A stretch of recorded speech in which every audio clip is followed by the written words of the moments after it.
First type of self-excited DC generator is the series generator. Okay, so dito sa self-excited DC generator, so kailangan nyo lang malaman, okay, so kung ano yung magiging connection. And tatandaan nyo sa generator, kapag ipapat natin yung kanyang connection, lagi meron dong armature tsaka field winding. Okay? So kapag series generator, so sinasabi dito na yung ating field winding is naka-series. Okay? So series sa armature. Okay? So kung i-drawing natin siya, so let's say meron tayong generator, ito yung kanyang brush contact. Okay? So dito magkakaroon tayo ng armature resistance. Okay? Then meron tayo ditong field winding. Okay? Then yung ating terminal. So ito yung ating load.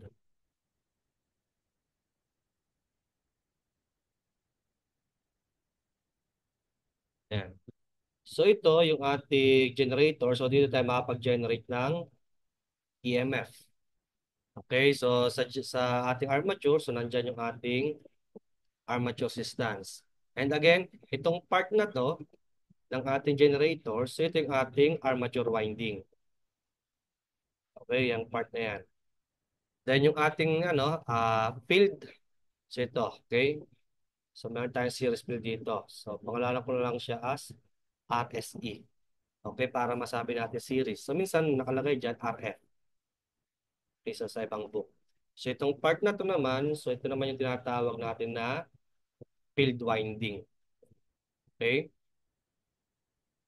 So ito yung armature. So tatandaan nyo lang yung kanyang construction. And also again, itong part na dito, so ito po yung ating load o yung ating terminal. Okay? So ito tinatawag minsan ng terminal voltage. Okay? So, ayan.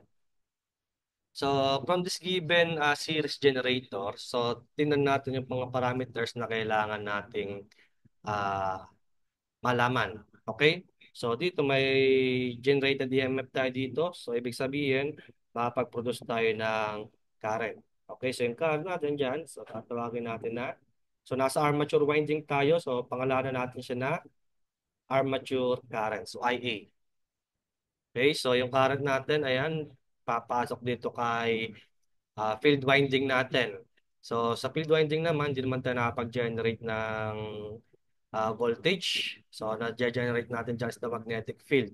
Okay, so ibig sabihin, yung current dadaloy dyan, so ilagay muna natin, is the field current. Okay? So, ayan. Then, dito naman papunta sa load. So, naka-series lang naman siya. So, ito, tawagin natin na load current. Okay, IL. Okay? So, ayan. So, mapapasin natin sa circuit niya, so pwede natin sabihin na yung ating load armature current, kasi naka-series lang naman sila, is equals to the field current and also equals to the load current. Okay, so ito yung ating magiging condition kapag sa series generator. Okay, and doon sa kanyang pag-compute natin ng generated voltage, okay, so kapag mag-KPL kasi tayo dito, so let's say ABM. Okay, so plus, minus. Okay? So ito generated voltage natin, so plus, minus. Okay, kapag nag-KVL tayo dyan, so yung ating generated voltage, kasi yung magiging source natin so equals to the voltage dito sa ating armature resistance, voltage dito sa field, and yung ating terminal. Okay? So yung magiging generated voltage natin is equals to, so yung terminal voltage plus, so IARA, so plus IF RF. Okay, so para isang variable na lang gagamitin natin sa current, so assume natin yung armature current na lang. So from this, so yung magiging generated voltage natin is equals to terminal voltage plus, so again, IA equals to IF. So we have IA multiplied by RA plus RF. Okay, so ito yung mag-equation natin. Okay, so actually, no need naman siya tandaan. Basta alam nyo lang yung concept ng KBL. Okay, so ayan yung magiging equation natin. And sa yung magiging concept natin sa generated voltage, di ba? So by formula ng generated EMF natin, so we have EG is equals to, so by construction, so we have Zipon over 60A. Okay? So itong ating number of conductors, number of pole, and also yung ating parallel path is constant. Okay? Hindi siya mababago kapag di natin binago yung construction mismo ng ating generator. Okay? Kaya from this, yung ating generated EMF is equals to, so itong i-assume natin na constant, Chef K multiply by the flux, multiply by the speed. So, dito, ito yung ating pagbabasihan. Okay? So, let's say nagkaroon tayo ng comparison sa problem. So, nabago yung flux o kaya yung speed. And dito kasi, tatandaan natin sa series generator, yung field current natin is proportional sa ating flux. Okay, so by formula, di ba sa solenoid, so yung flux natin, o yung magnetic flux natin, is equals to, so mu multiply by N multiply by A over L. Okay, ito yung formula natin sa pagkuha ng flux sa solenoid. And mapapansin natin by formula, yung flux natin, okay, is equals to the current. Kaya kapag i-consider natin dito, in case na hindi binanggit sa problem na constant yung flux o tama, constant flux, so i-assume natin na yung flux natin is directly proportional sa ating field current. Kaya from this, ang ating generated EMF is equals to K multiplied by IF multiplied by N. Okay, so yung IF naman natin, minsan sa book nakalagay dyan is IA kasi equals naman sila. Okay, kaya ito yung ating consider kapag series field. Okay, in case na hindi po sinabi sa problem yung sa flux. Okay, kung walang binanggit na yung flux natin constant, i-assume natin na flux is directly proportional sa field current. Okay, so ito yung kailangan natin tandaan sa series generator. Okay, so yan. So try to example.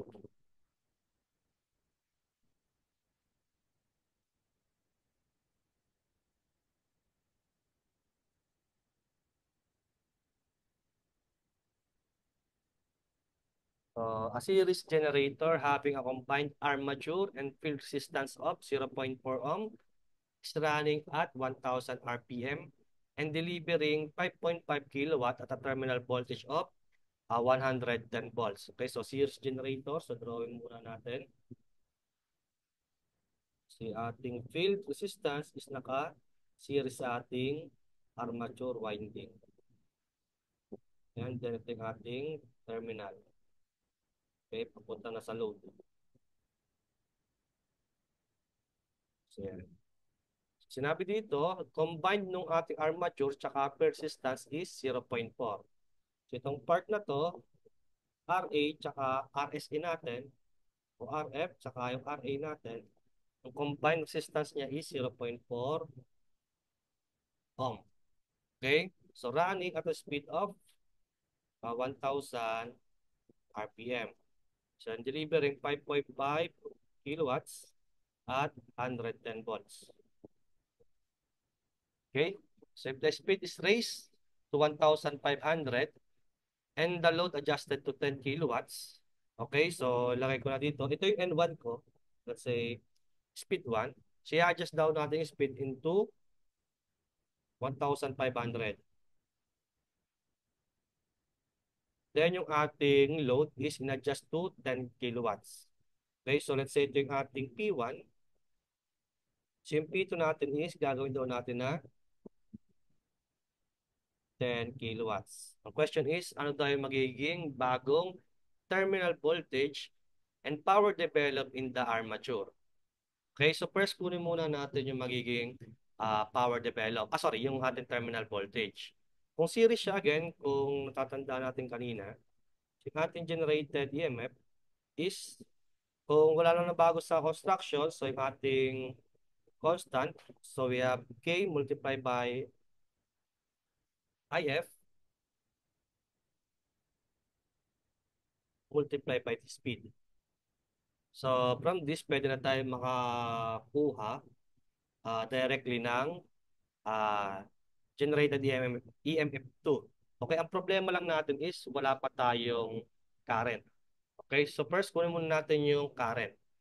Okay, so ilagay ko lang dito armature current na lang to. Okay, kasi equal lang naman.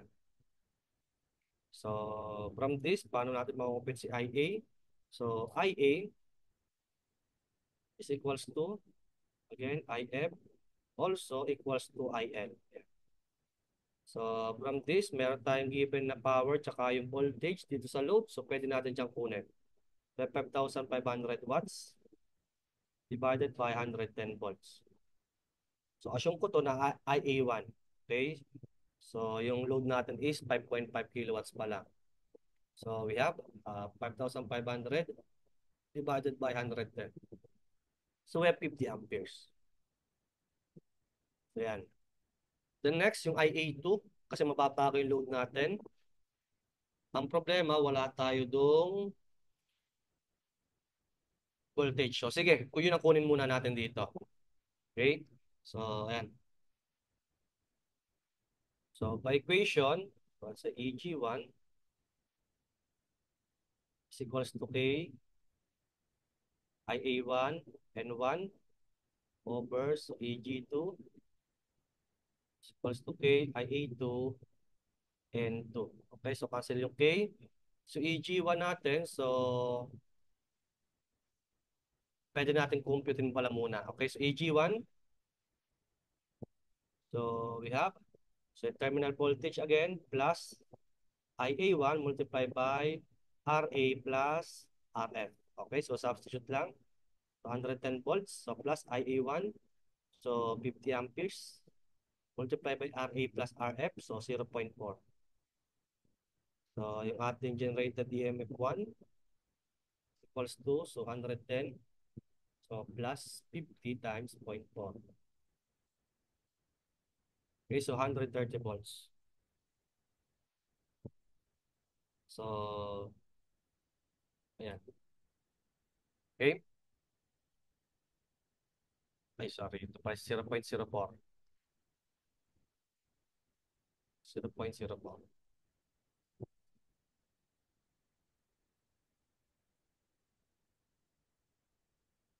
Dito, 0.04.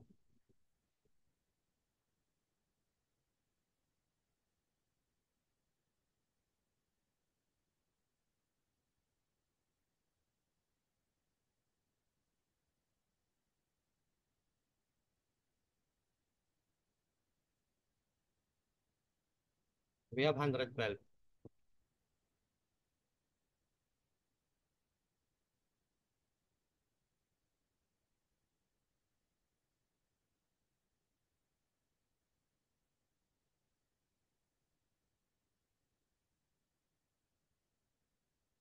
0.04. So we have 112 volts. Okay, so EG1, okay na. So IA1 meron na, then N1. So ang problema na lang natin dito is, dalawa pa din yung magiging unknown variable natin is. So we have IA2 tsaka EG2. So saan tayo makakuha ng another equation? So giniven naman yung ating load ay sa condition 2 na magiging 10 kilowatts daw. So by formula, di ba? So we have yung power natin sa load is equals to, so IA multiplied by terminal voltage.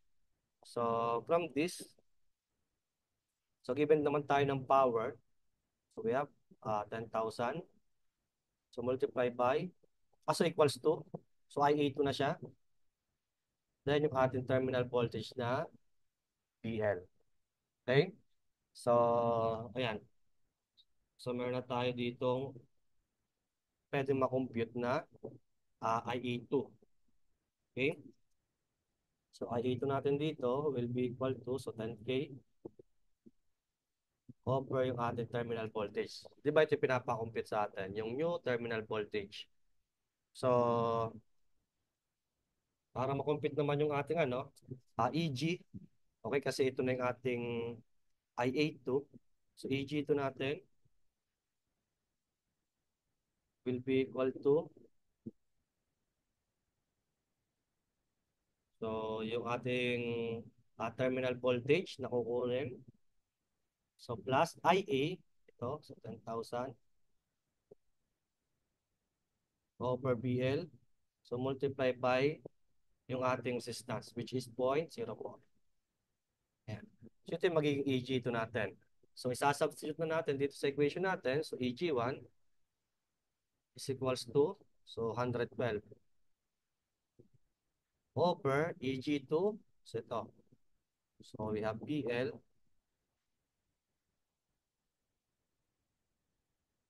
plus, so 10,000 times 0.04. So, akin ng, ano, simplify.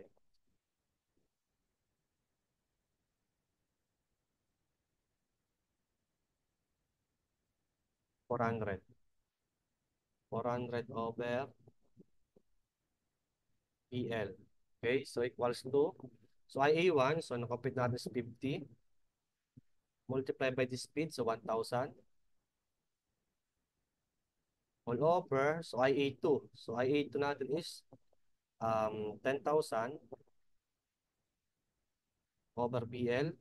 So multiply by the speed. So speed natin sa condition to is 1,500.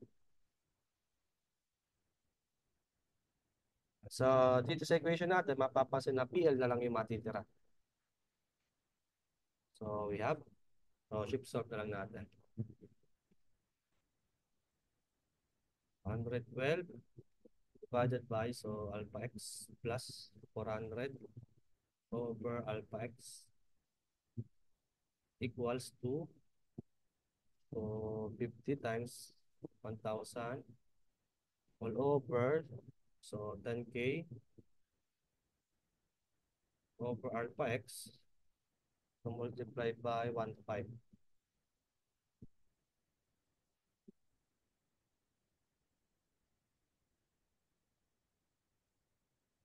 Solve. So, mangyayari, mamamano-mano natin to ha.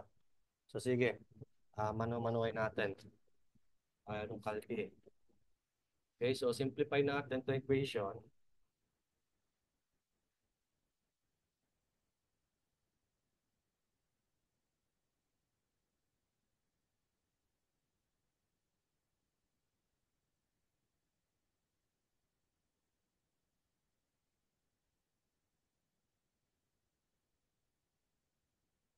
Pag-simplify ko to, so we have, so 112 PL over, so PL square plus 400.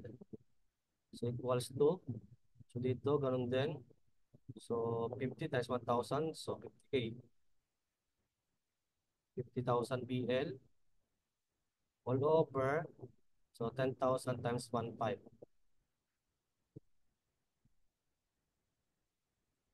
Multiply by 1,500. So, yung BL natin dito, pwedeng cancelin. So, ayan.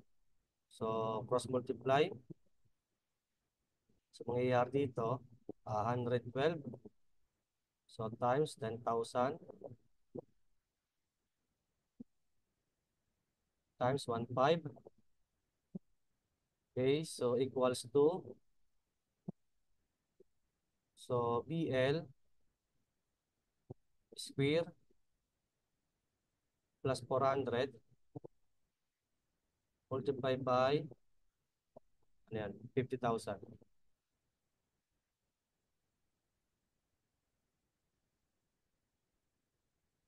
So, ayan. So, from this, so try natin.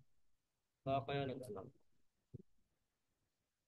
112 times 10K times 1,500. So, minus 400 times 50K. Hindi natin nag-negative eh.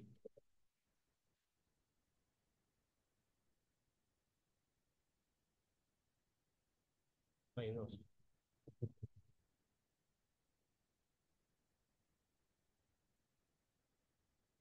Ito, laki. So, divide natin ng ilan yun? Divide 50,000. Then square root. So, we have 182. So, ito yung BL natin. So, 182.2087.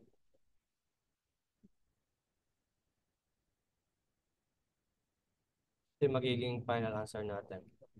Okay, so tama naman tayo dito sa una. Okay, so 182.2087. So next is yung power develop. So kung titingnan natin sa circuit kasi, so yung power develop natin sa armature is nandito, di ba? So kung meron tayo dyang generated voltage, so ibig sabihin, kapag may dumaloy na current dyan, which is yung IA, pwede na natin makompute yung kanyang power develop.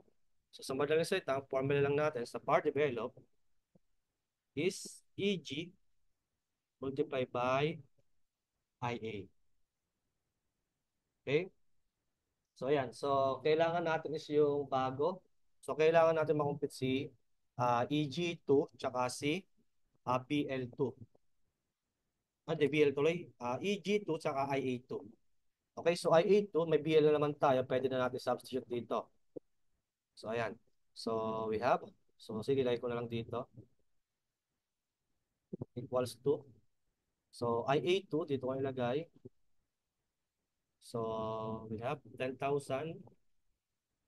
divided by, so 182.2087. So 54.8821.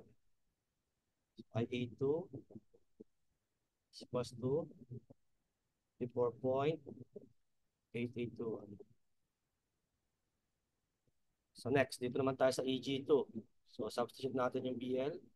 So EG2 is equals to, so 182.2087. Equals ko na lang. So answer plus, so 400. Yung 10,000 times 0.04. So divide natin by answer. So 184.404. 184.404. Yan. So itong ating IA2 tsaka EG2 kapag pinag-multiply natin, so pwede natin makompute yung power develop. So times 54.8821.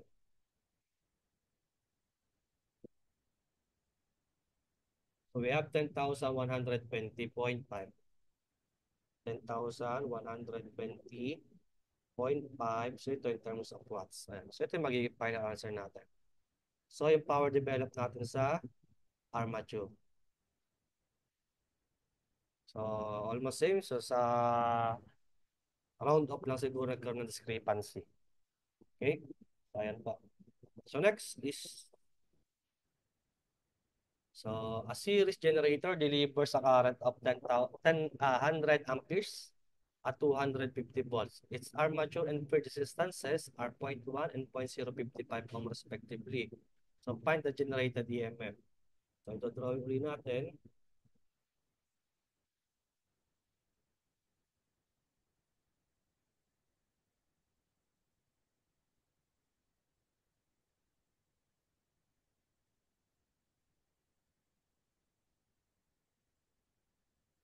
So 0.1 sa armature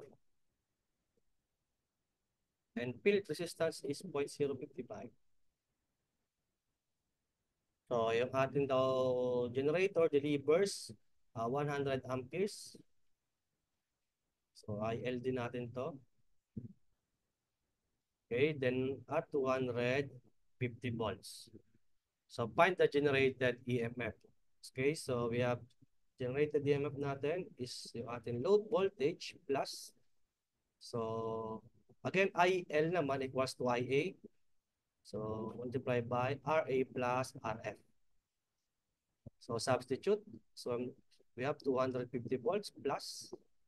So, yung current natin is 100 amperes times RA 0.1 plus 0.055. Time generated voltage natin dyan is equals to 250 plus so 100. So, multiply by 0.1 plus 0.055. So, we have 265.5 volts. Ito yung magiging final answer natin. So, ayun yung sa series generator. So, mabilis lang naman. So, again, basta alam yung concept sa KPL. O kung nalilito, solo yung formula.